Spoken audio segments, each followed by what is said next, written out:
Here? Better? Yeah.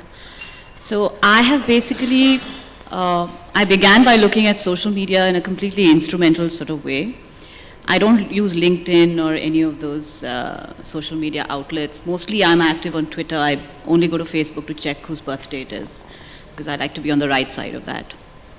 And I basically got onto Twitter in 2010 because I was writing a book and my publishers thought it was a good idea that I start tweeting and build up some sort of a platform where I could pitch the book. That was just part of the publicity thing, and I thought I'd be done with it once the book is out, or just 3 months after the book is out, I'll be done with it.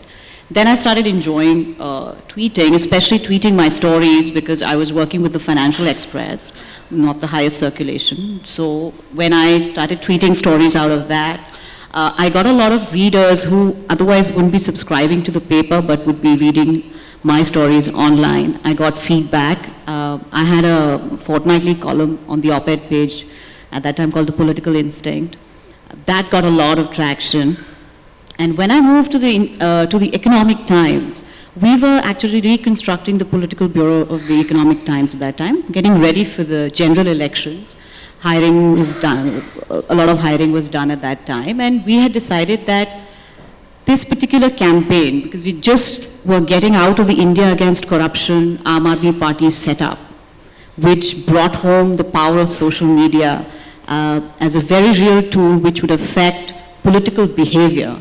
We also knew that this particular election would be as much in cyberspace as it would be in some rally ground in the cow belt, or, I'm sorry, I'm using that word, in deep Uttar Pradesh or Bihar. So we had decided to actually ramp up our presence there, do stories which were actually just for the net, write blogs, write opinion. And what I found was that the way we did reportage for the paper, the newsprint, it was completely different. The writing was completely different for online. You could put in some opinion, some perspective, some snazzy quotes, some clickbait headline, clickbait pictures, some slides, and all of those things to attract traffic onto your thing. We also found a huge, huge audience, which was challenging what Shali just said, was the clergy of the mainstream media. Our paper at that time, I was working with the Economic Times, we completely signed on for it. We had no issues with, we didn't look down upon any of that. We incorporated it. We read comments very carefully.